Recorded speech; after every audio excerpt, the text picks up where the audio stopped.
Terima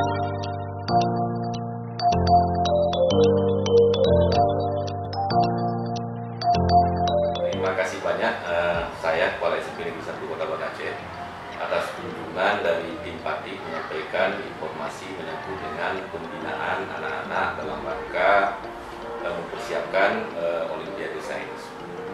Jadi ini suatu hal yang sangat positif menurut saya, di mana Pati Bilingual School memberikan kontribusi yang bagus, sehingga kami juga termotivasi mengingatkan kami untuk bagaimana supaya kita memulai pembinaan ini.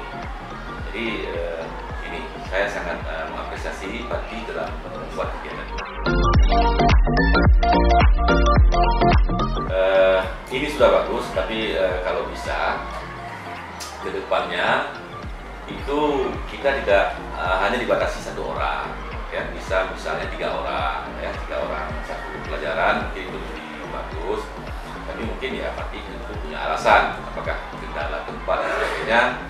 Nah ini juga sudah bagus. Kemudian hal lain yang perlu kita sarankan ke depan, kalau bisa ini kita buat di saat-saat aktif belajar gitu.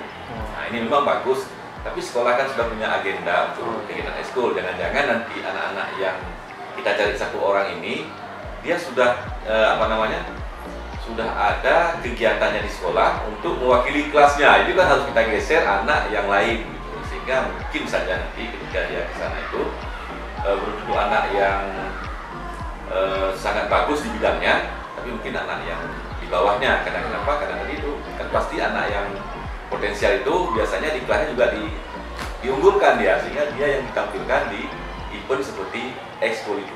Jadi di ekskul itu kan banyak kami buat lomba antar kelas.